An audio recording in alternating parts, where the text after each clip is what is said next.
Bom, nestas minhas reflexões é sempre muito bom quando falamos de poetas barcelenses, locais.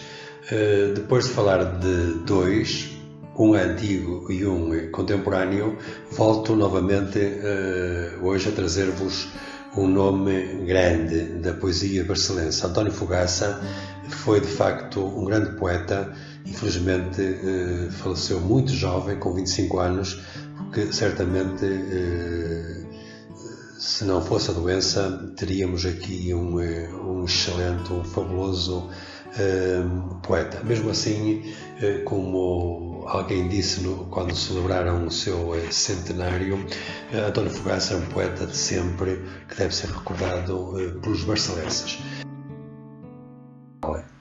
António Fogaça é filho de Dr. Martinho António Gomes de Araújo, que era um médico barcelense, e de Maria José do Carmo Machado de Miranda Fogaça.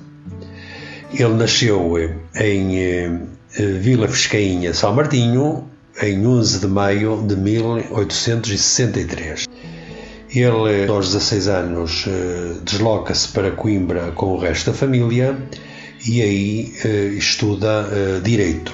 Quando frequentava o terceiro ano de Direito, pois a doença infelizmente levou e ele morre, como já disse, com 25 anos de idade.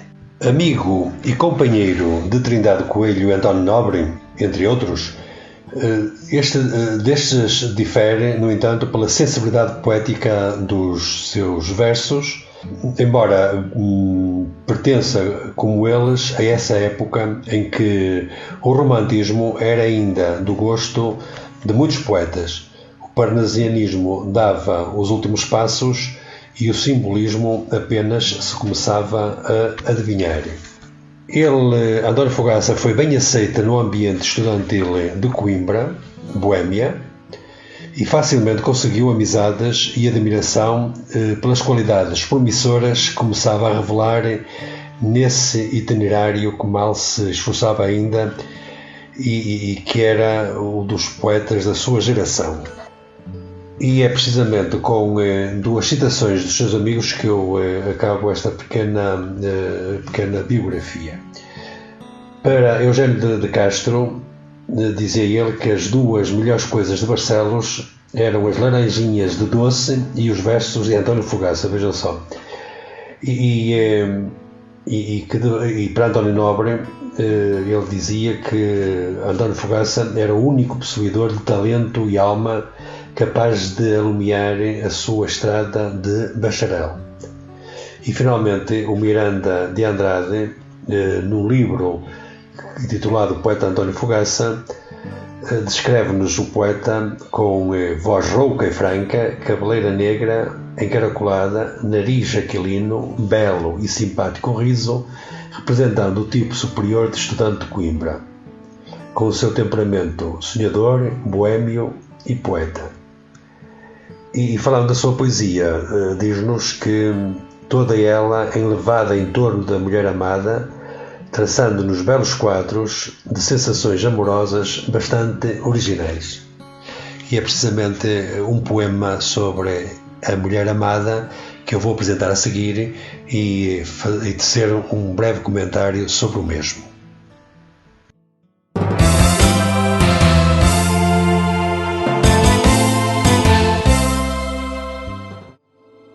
Uma noite na relva perfumada do meu jardim, fui-me deitar tristonho.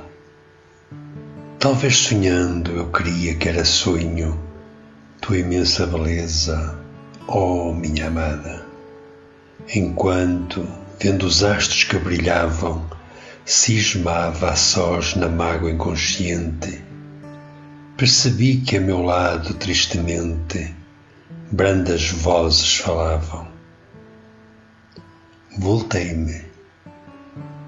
Eram as rosas. Não me viam. Mas, surpreso escutando, vi que entre elas se falava em teu rosto. Assim diziam essas rosas tão belas. Se o céu havia de criá-la e enfim vir mostrar-nos depois a sua face, antes nunca criasse este jardim, antes não nos criasse. O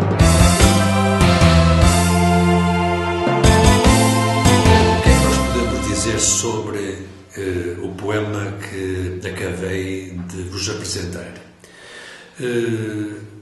3 ou 4 ideias muito simples. Em primeiro lugar, todos vocês repararam que estávamos perante um poema cujo tema é a mulher amada, concretamente a ausência da mulher amada. O assunto do poema torna-se relativamente fácil de compreensão porque assenta todo ele numa base quase narrativa, ou seja, nós temos o sujeito poético que se apresenta num determinado lugar, num determinado espaço, concretamente no seu jardim, sobre a relva perfumada, de noite. E nesse jardim ele pensava, ele imaginava o rosto da sua amada, pensava, portanto, na sua amada. Logo a seguir, ele, quando estava a olhar os astros, e cismava, e sim, de certa maneira, na mágoa inconsciente, ele acaba por ouvir ali ao lado umas vozes brandas, tristemente, elas tristes, que falavam do rosto da sua amada.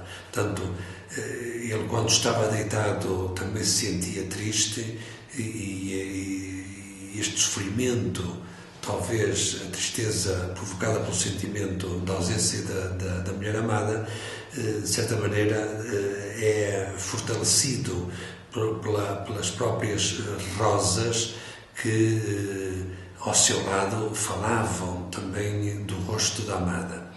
E essas rosas, pois, belas, de uma forma simples, sem se aperceberem que estavam a ser observadas pelo sujeito poético, diziam entre elas que se o céu havia de criá-la e revelar o seu rosto, e revelar-lhes o seu rosto, seria